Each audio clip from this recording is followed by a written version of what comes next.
This story covers everything. There's the mystery of it, there's the human nature factor of it, there is the connection to our slave past.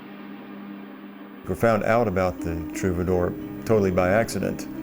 We were looking for what had happened to artifacts that had been taken from the Turks and Caicos 100 years ago.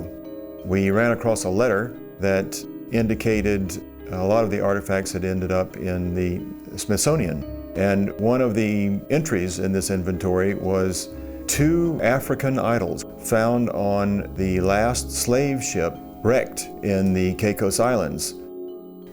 The ship sank off Breezy Point in March 1841. Fortunately for them, it was very close to shore and all 193 slaves made it ashore.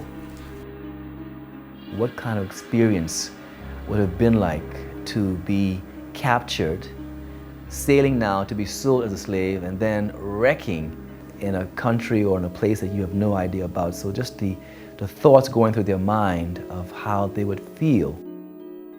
The slaves on board Trouvadore were the victims of a smuggling ring. At this period in time, slavery had been made illegal.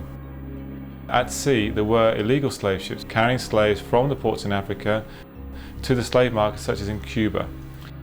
The British and the Americans had ships out there whose only task was to intercept and arrest slave ships.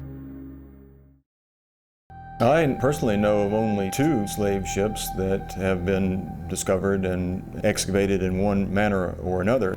Furthermore, this one comes from the period after slavery had been abolished and had become a criminal offense in most places.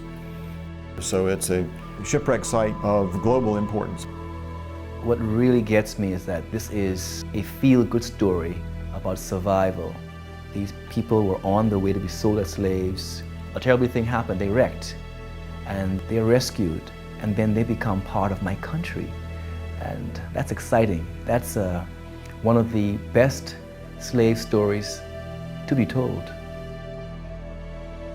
The remains of Trouvadore serve as sort of a mnemonic device with which to tell the story of how the ancestors of at least some of the people who live here now got here in a situation that is normally a disaster, a shipwreck, but for them it was a blessing.